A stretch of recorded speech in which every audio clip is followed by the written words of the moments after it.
विपक्ष देख रहे हैं आप, मैं हूं आपके साथ नेहा दुबे। विधायक निधि बढ़ाने की मांग लंबे अरसे से होती हुई आ रही है, लेकिन जब खर्च की बात आती है कि विधायक निधि का कितना पैसा खर्च किया गया, तो उसमें तमाम विधायक फिसड्डी साबित होते हुए नजर आ रहे हैं।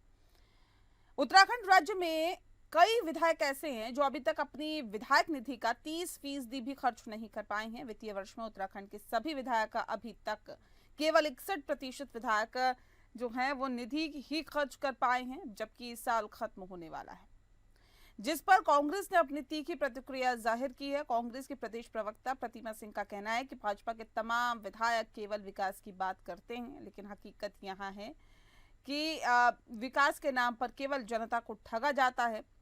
भाजपा के सभी विधायक केवल अपनी जेबें भरने का काम कर रहे हैं, इसीलिए वो विधायक निधि खर्च करने में फिसड्डी साबित होते हुए दिखाई देते हैं। तो वहीं बीजेपी के वरिष्ठ विधायक विनोद चमोली का कहना है कि जो आंकड़े अभी आए हैं उसमें कई तरीके की बातें सामने आती है। विधायक अपने कार्य करवाता है, लेकिन विभाग द्वारा सही समय पर पेमेंट न होने के कारण भी जो तरीके हैं ये आंकड़े सामने निकल कर आते हैं। विभागीय तौर पर जब आकलन किया जाता है या जाएगा तो कुछ आंकड़े अलग होंगे। विधायक चमोली ने यह भी कहा है कि लोगों को ग्राउंड रियलिटी का पता नहीं होता, इसलिए इस तरीके की बातें होती है, इसीलिए इस पर गहराई से सोचने की आवश्यकता है।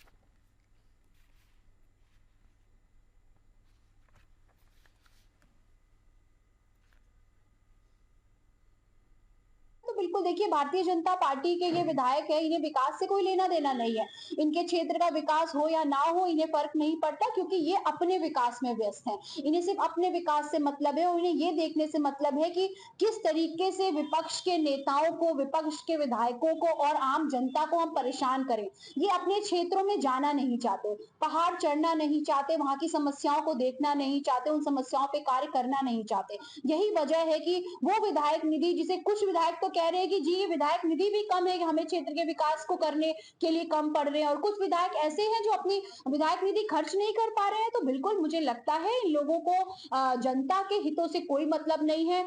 ये अपने क्षेत्रों में जाना नहीं चाहते हैं। यही वजह है पलायन की, क्योंकि विधायक अपने क्षेत्रों का विकास नहीं करना चाहता, अपनी विधायक निधि खर्च नहीं करता है। यही वजह है कि पहाड़ों से पलायन हो रहा है, क्योंकि आप अच्छी शिक्षा व्यवस्था प्रोवाइड नहीं करा पा रहे हैं, आप मेडिकल फैसिलिटी नहीं दे पा रहे हैं, आप सड़कें नहीं दे पा रहे हैं। इसी वजह से लोग पहाड़ छोड़ के जा रहे हैं, लेकिन विधायकों को कोई फर्क नहीं पड़ता। आप आइए, देहरादून में रहिए और जो है अपना विकास करिए, जनता से क्या मतलब है। मंत्री, 3 तो मंत्री है जो नहीं कर पाते। देखिए ऐसा नहीं है, आप लोगों को कई बार क्या होता है कि ग्राउंड रियलिटीज का पता नहीं होता है, लोगों को पता नहीं होता है। कई बार क्या काम, जैसे मेरे क्षेत्र के काम लगभग सारे पूरे हो गए, लेकिन जो विभागीय औपचारिकताएं हैं वो कहीं ना कहीं डिलेड है, उसमें पेमेंटें नहीं हो पाई हैं या उनके एमबीज क्लियर नहीं हो पाई। तो विभागीय स्लैगनेस के कारण, उसके धीमी गति के कारण कई बार इस प्रकार की रिपोर्टें बाहर आती हैं। तो ऐसा नहीं कि उन्होंने किया नहीं होगा, उन्होंने कार्य स्वीकृत किए होंगे, धरातल पर हो भी रहे होंगे, लेकिन क्योंकि विभाग का अभी तक उसकी पेमेंटें नहीं हुई होंगी, इसलिए ऐसा सामने आता है कि सब उन्होंने काम नहीं किया। तो उसको गहराई में जाके देखना पड़ेगा। चलिए, सबके अपने अपने तर्क हैं और अपनी अपनी दलीलें तमाम विधायक दे रहे हैं। भारतीय जनता पार्टी की अपनी दलीलें हैं, तो कांग्रेस जाहिर तौर पर विपक्ष होने के नाते कोई मौका नहीं चूकना चाहती है। इस विषय पे आज हम तफसील से चर्चा करेंगे और रियलिटी मतलब सच्चाई तक पता लगाने की कोशिश करेंगे, वहां तक पहुंचने की कोशिश करेंगे। तफसील से चर्चा करने के लिए खास मेहमान हमारे साथ मौजूद है, हमसे परिचय उनका करा देते हैं। कमलेश रमन जी हैं इस वक्त हमारे साथ, प्रवक्ता हैं बीजेपी की। बहुत बहुत स्वागत है आपका कमलेश जी। और डॉक्टर प्रतिमा सिंह जी हमारे साथ जुड़ गई हैं, जो कि प्रवक्ता हैं कांग्रेस पार्टी की। प्रतिमा जी, आपका भी बहुत स्वागत है। इस खास कार्यक्रम की शुरुआत कमलेश जी आपके साथ ही करते हैं। मैम, विधायक निधि बढ़ाइए, ये मांग तो लंबे अरसे से की जाती है और हर विधायक चाहता है, जिसकी भी सत्ता होती है वही चाहता है कि देखिए बढ़ाई जाए, लेकिन जो है वो तो खर्च हो नहीं पा रहा, तो फिर कैसे बढ़ा दी जाए विधायक निधि? नहीं, देखिए ऐसा नहीं है। आपने एक बहुत अच्छा मुद्दा आज डिबेट का लिया है और पता भी लगना चाहिए जनमानस को, क्योंकि जब इस तरह की रिपोर्टें बाहर आती हैं और निकलती हैं तो लोगों में एक भ्रम की स्थिति पैदा हो जाती है कि एक विधायक, कोई भी विधायक हो, चाहे कांग्रेस का हो, भारतीय जनता पार्टी का हो, कोई किसी का भी विधायक हो, जनप्रतिनिधि होने के नाते जनता को ऐसा लगता है कि विधायक शायद अपनी निधि खर्च नहीं कर पा रहा या प्रस्ताव नहीं दे पा रहा। देखिए, इसमें दो कारण होते हैं। जब हमारा विधायक प्रस्ताव देता है विभाग को, तो वहां से उनको धन आवंटन होता है कि आपका ये प्रस्ताव पास हो चुका है और ये धन आपको आवंटन कर दिया गया। क्योंकि सभी विधायक ये चाहते हैं कि ज्यादा से ज्यादा धनराशि हमारे क्षेत्रों में लगे और वहाँ का विकास कार्य हो, प्रत्येक घर घर तक विकास पहुंचना चाहिए, हर विधायक ये चाहता है। और लेकिन क्योंकि ये प्रक्रिया है और प्रक्रिया के तहत कभी टेंडर होते हैं, क्या प्रक्रिया है बताइए ना, प्रक्रिया क्या है, चीजें होती हैं। क्या प्रक्रिया है? विधायक निधि नहीं मिलती, विधायक निधि को खर्च करने की क्या प्रक्रिया है? क्या प्रक्रिया, किस प्रक्रिया की आप बात कर रहे हैं? जब 30% भी खर्च नहीं कर पा रहे हैं विधायक, तो मैम ये तो बड़ा सवाल खड़ा होता है ना। जब निधि मिलती है तो उसकी प्रक्रिया को ध्यान में रख के मिलती होगी ना। नहीं, मैं बता रही हूँ आपको, जब विधायक प्रस्ताव देता है, वो प्रस्ताव जब विभाग कर्मचारियों तक, अधिकारियों तक पहुँचते हैं, तो जब कार्य हमारा पूर्ण होता है, जब कार्य का टेंडर लगता है, क्योंकि वो जो प्रस्ताव हमने दिए हैं वो प्रस्ताव की प्रक्रिया पूरी हो चुकी है, लेकिन जब हमारा टेंडर लगता है, जब उस जो निधि को हम खर्च कर देते हैं, तब वो इंक्लूड होती है। ऐसा नहीं है कि मार्च आ गया है और मार्च के कारण जो है ऐसा लग रहा है कि निधि खर्च नहीं करी। नहीं, विधायकों ने अपने प्रस्ताव दिए हैं, प्रस्ताव वहां पर हैं, लंबित है, और क्योंकि कार्य चल रहे हैं, कुछ के कार्य चल रहे होंगे, कुछ के प्रक्रिया में होंगे, कुछ के टेंडर होंगे, और जब ये कार्य पूर्ण होता है तब वो निधि पूरी जुड़कर आती है सामने। तो मुझे लगता है कि इसमें लैप्स होने वाला कोई सवाल नहीं है, क्योंकि इसकी लंबी प्रक्रिया होती है। कभी कोई धीमी गति से कार्य चल रहा होता है, कभी टेंडर की प्रक्रिया में फाइलें लगी होती हैं, कभी जो है कार्य जो है निर्माणाधीन कार्य चल रहे होते हैं। तो मुझे लगता है कि ये ऐसा कोई इतना बड़ा इशू नहीं है इसमें कि विधायक निधि खर्च नहीं कर पाते। विधायकों को जितनी भी निधि दी जाए अपने क्षेत्र के लिए, मुझे लगता है कम है, क्योंकि हर क्षेत्र का हर विधायक ये चाहता है वो विकास करे। और भारतीय जनता पार्टी, देखिए देहरादून की बात कर लेते हैं मैम, देहरादून की बात कर लेते हैं। 10 में से 9 विधायक आपके हैं देहरादून में, 10 में से 9 विधायक आपके हैं, और 9 विधायकों में से कोई भी ऐसा नहीं है जिसने अभी तक अपनी जो विधायक निधि है वो पूरी खर्च कर दी हो। नहीं, मैंने कहा ना कि जो प्रक्रियाएं नहीं, फिर वो तो देखिए आप ये तो अपने सर से मामला टालने वाली बात होगी ना, कि देखिए जो मामला है वो अटका हुआ है, टेंडर है वो पूरा होगा, फिर उसकी पेमेंट की जाएगी, फिर प्रक्रिया होगी, फिर ऐसा किया जाएगा, वैसा किया जाएगा। बात उसकी नहीं, मैं कह रही हूँ, नहीं, मेरा सीधा सा एक सवाल है कि अगर विधायक अपने विधायक निधि को खर्च कर रहा है तो फिर वो दिखना भी चाहिए ना, वो तो दिखना भी चाहिए, क्षेत्र के विकास में वो दिखना भी चाहिए, सड़कें वहां की चमचमाती होनी भी चाहिए, दिख भी रहा है, ऐसा नहीं है। वहां पे कूड़ा नहीं होना चाहिए, वहां पे तमाम जो सुविधाएं हैं लोगों को मिलनी चाहिए, मूलभूत सुविधाओं का टोटा नहीं होना चाहिए। जो अगर है तो फिर मतलब आप विधायक निधि खर्च करने, वो कोई टेंडर नहीं अटका होता मैम, वो तो सिर्फ कहने वाली बातें हैं। ये आप अपनी जिम्मेदारी से तीसरी करने के लिए तर्क दे रही हैं। मुझे लगता है कि क्योंकि जब आप विभाग में अच्छी तरह से छानबीन करेंगे तो आपको पता लग जाएगा कि विधायकों के द्वारा जो प्रस्ताव दिए गए हैं उनकी प्रक्रिया चल रही है, कोई टेंडर में है, कोई निर्माण कार्य चल रहा है, तो साल खत्म होने को है, सारी चीजें चल रही होती है, और हर विधायक अपने सब टेंडर पूरे हो जाते हैं मैम, अभी तक साल खत्म होने को है। प्रतिमा जी, क्या हो रहा है? ये लग रहा है आपको कि इसी तरह से होगा राज्य का विकास?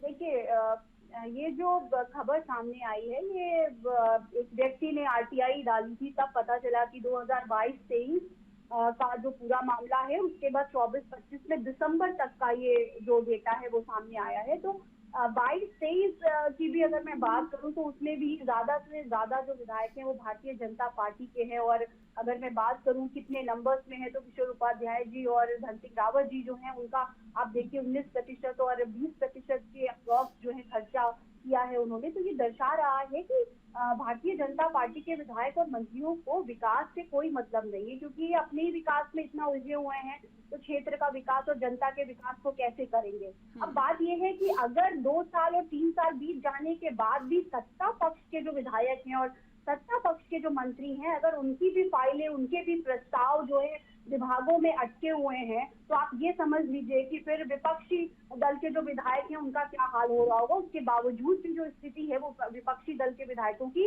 जो है बहुत अच्छी है। यानी कि मैं ये कहूंगी कि विपक्षी दल के विधायक जो है कैसे भी करके सरकार से लड़के या अधिकारियों के पास 10 बार जा करके अपने क्षेत्र के काम करा कांग्रेस के चक्राता के विधायक प्रीतम सिंह का क्या हाल है? बिल्कुल, मैं उसमें आ रही थी, आपने सही सवाल करने का मौका दिया जाए।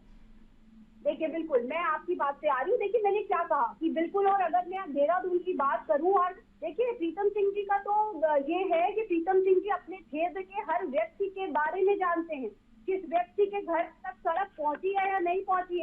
किसी का बच्चा स्कूल जा रहा है या नहीं जा रहा है, कॉलेज जा रहा है नहीं जा रहा है, वहाँ पे कॉलेज से लेकर अस्पतालों से लेकर सड़कों से लेकर हर चीज, और कॉलेजेस में किस चीज की आवश्यकता है, हर चीज मुझे लगता है माननीय प्रीतम सिंह जी जानते हैं। और अपनी क्षेत्र के लिए अगर वो ये ना कर रहे होते तो आपको खुद को पता नहीं कि 1952 से अगर मैं बात करूं तो वो सीट माननीय प्रीतम सिंह जी के पास है। तो क्षेत्र की जनता विश्वास तभी करती है जब क्षेत्र में काम होता है। अब 19% जो व्यक्ति अपनी जो है विधायक निधि 2022-23 की नहीं खर्च कर पाया समझिए, और 24-25 और उसके बाद आप ये कहते हैं विधायक निधि बढ़ा दीजिए, तो ये बताइए कि ये क्योंकि क्षेत्र में जाना नहीं चाहते, क्षेत्र के लोगों से मिलना नहीं चाहते, क्षेत्र के लोगों से बात नहीं करना चाहते, उनकी जरूरतों को समझना नहीं चाहते। और जब आप एक उंगली दूसरे पे उठाते हैं तो चार उंगलियां आपकी तरफ आती है ना। अगर चक्राता के विधायक प्रीतम सिंह अपने विधायक निधि से महज 10%, सबसे फिसड्डी वही साबित हो रहे हैं। उन्होंने तो भारतीय जनता पार्टी के विधायकों को भी पीछे छोड़ दिया, 10% खर्च कर रहे हैं।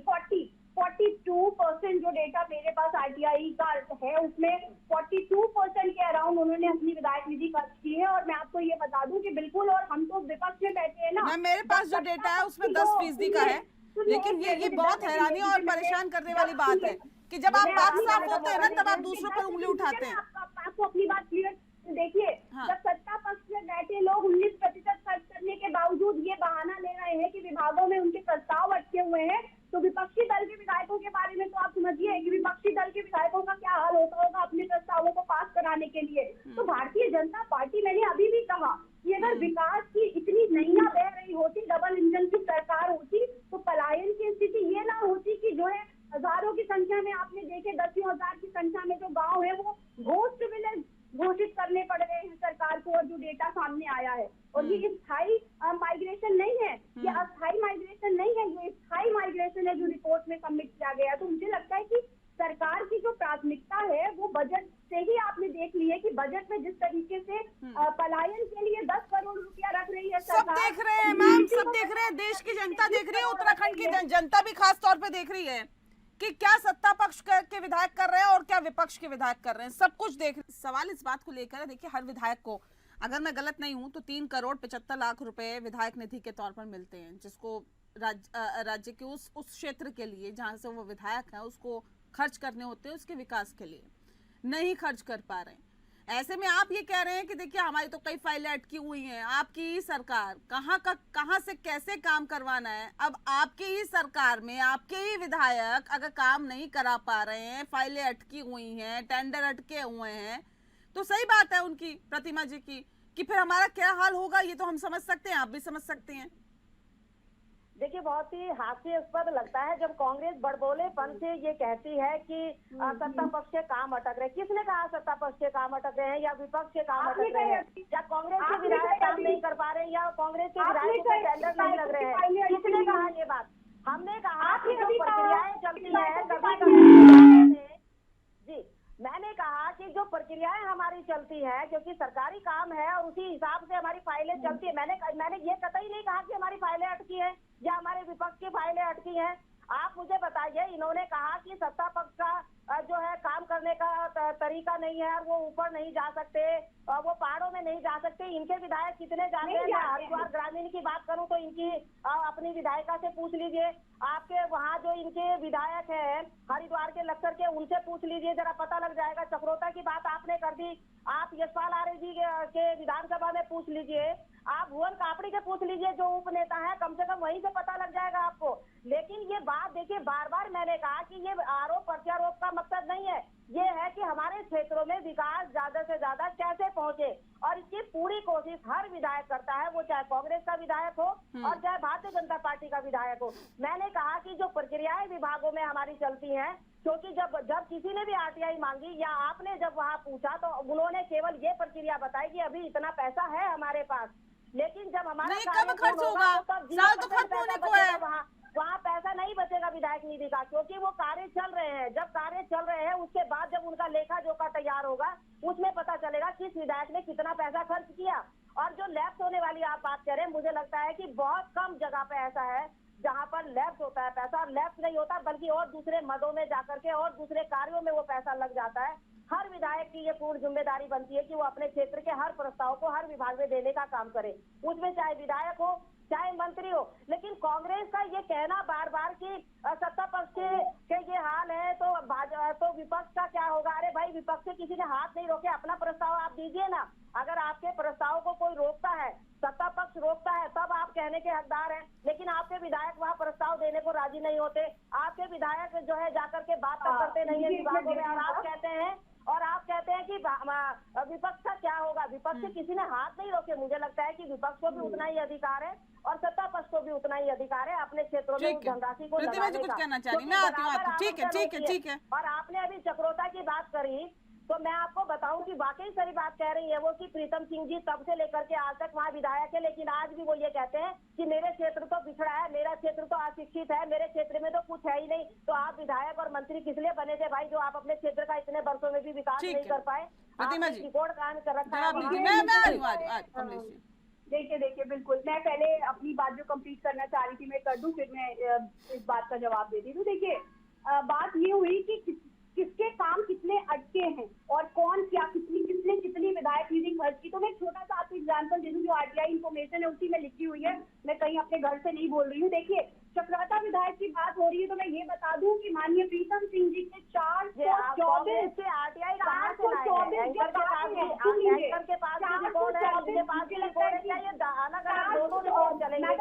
मैं बीच में नहीं बोलती किसी के। देखिए, 424 जो कार्य हैं प्रीतम सिंह जी के कार्यकाल के 28वें नंबर पे ये पॉइंट दिया हुआ है, आप देख लीजिए उनकी विधायक निधि के ड्यूरेशन के, वो अभी कार्य प्रगति पर हैं। ठीक है, इसका मतलब जैसे ही वो कार्य कंप्लीट होंगे वो आपको निधि दिख जाएगी, पूरी कंप्लीट हो गई। मैंने कहा प्रगति पर है, उसके बाद मैंने कहा हर विधायक के प्रस्ताव लगे हैं, कोई गतिविधि में है, कोई निर्माण कार्य में है, कोई फाइलों में है। मतलब है कि किशोर उपाध्याय जी अपने क्षेत्र पे अपनी धनराशि खर्च नहीं कर पाए, क्योंकि अगर आप कर रहे होते तो मात्र 59 कार्य आपके प्रगति पर नहीं होते। प्रीतम सिंह जी के 424 कार्य प्रगति पर है। इसका मतलब है जैसे ही वो कार्य कंप्लीट होंगे आपको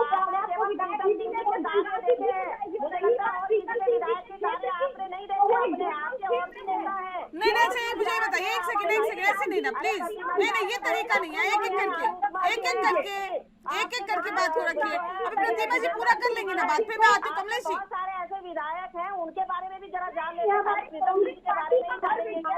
विधायक अपनी विधायक निधि अपनी क्षेत्र की जनता के हित के लिए खर्च करता है। आप धन सिंह रावत जी से क्यों नहीं पूछते? 19% खर्च किया उन्होंने। क्या बात है, मैंने कहा ना, ये आपने किसी और विधायक के बारे में जानकारी नहीं करती है। केवल कांग्रेस जो है केवल बीजेपी के नेताओं के घरों में ही झांकने का काम करती है। अरे भाई, अरे कमलेश जी क्यों नहीं झांके?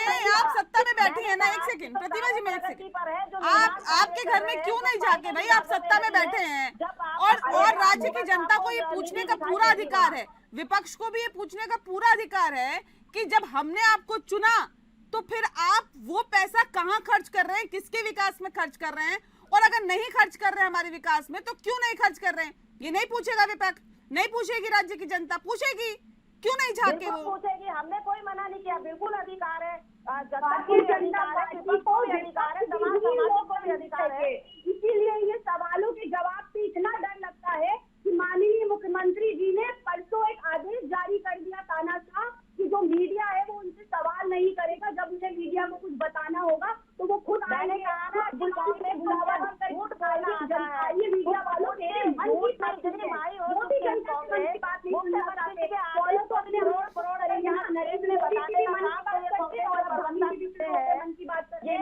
इनकी समझ से परे है। इसीलिए हंसी आती है कांग्रेस के नेताओं के ऊपर कि उस आदेश में क्या लिखा है उसको नहीं पढ़ेंगे, केवल बस मीडिया को बड़ा कर दिया है।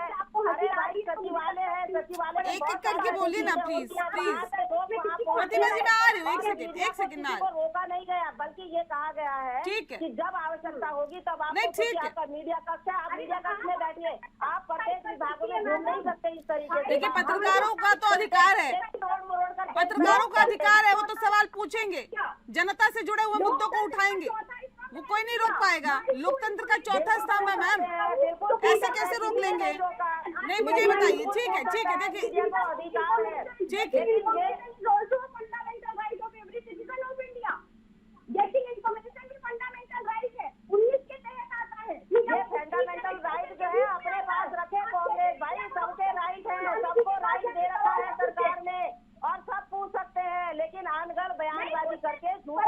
कांग्रेस क्या साबित करना नहीं चाहती लेकिन है? मुद्दे से हट रहे हैं, मुद्दे से हट रहे हैं, मुद्दे से हट रहे हैं, मुद्दे से हट रहे हैं, मुद्दे पे रहना। एक सेकंड ना, कमलेश जी प्लीज, कमलेश जी, कमलेश जी, कमलेश रमन जी, कमलेश जी, कमलेश जी, कमलेश जी, विधायक निधि क्यों बढ़ाए? जनता तो ध्रुवीकरण और क्यों बढ़ाए? जब इतना पैसा खर्च नहीं कर पा रहे विधायक, तो क्यों बढ़ाई जाए विधायक निधि? बढ़ाई जानी चाहिए क्या? मुझसे पूछ रहे हैं? जी जी, आपसे ही है। जी जी, देखिए मुझे लगता है कि जो हमारे विधायक है, मैंने पहले ही कहा कि सत्ता हो या विपक्ष हो, हर विधायक ये चाहता है कि ज्यादा से बढ़ाए, ज्यादा क्यों जनता बढ़ाए? की मुझे हम इतना लोगों को बताइए, मिले और क्यों ज्यादा बढ़ाए? से ज्यादा प्रस्ताव देकर के काम कर सके। अब मैंने कहा ना कि कुछ चीजें प्रक्रिया में होती है, कुछ निर्माणधीन होता है और हमारा पैसा तब जुड़ता है जब कार्य पूर्ण हो जाता है। उसके बाद पता लगता है कि विधायक की नीति कितनी खर्च हुई है और कितनी बची है। क्योंकि अभी आपने जो आरटीआई मांगी है, अभी तो हमारे कार्य चल रहे हैं, अभी तो निर्माणधीन कार्य चल रहे हैं, अभी ठीक है, हमारी प्रक्रिया ठीक है, क्योंकि मैं कार्यक्रम के आखिरी पड़ाव में हूँ। ठीक है प्रतिभा जी, क्यों बढ़ाए? देखना चाहिए। एक सेकंड में, ठीक है, ठीक है, क्यों बढ़ाए बताएं? इतना ही विधायक निधि खर्च नहीं हो पा रही, क्यों बढ़ाई जाए? बिल्कुल बिल्कुल। और मुझे लगता है कि विधायक निधि जब तक जनता, क्योंकि जनता ने आपको चुन के भेजा है सदन में, और जनता ने इसलिए भेजा है ताकि आप जनता के हितों की बात करें, और हमें विपक्ष में रखा है। हम जब तक आप अपने कर्तव्यों का निर्वहन नहीं कर पाएगा, अब सत्ता में बैठा हुआ व्यक्ति, विपक्ष सवाल करेगा कि भाई आप अपने कर्तव्यों का निर्वहन करिए। और मुझे लगता है विपक्ष के सवाल भाजपा को अच्छे नहीं लगते हैं, सवाल करिएगा, इससे ज्यादा कुछ नहीं कर सकता विपक्ष। ना इन्हें मीडिया चाहिए, ना इन्हें लोकतंत्र। नहीं, सवाल पूछने का अधिकार विपक्ष को भी है, मीडिया को भी है, और ये अधिकार कोई नहीं छीन सकता। बहरहाल बहुत शुक्रिया आप सभी का हमारे साथ इस खास चर्चा में शामिल होने के लिए। खास पेशकश में फिलहाल के लिए इतना ही। नमस्कार।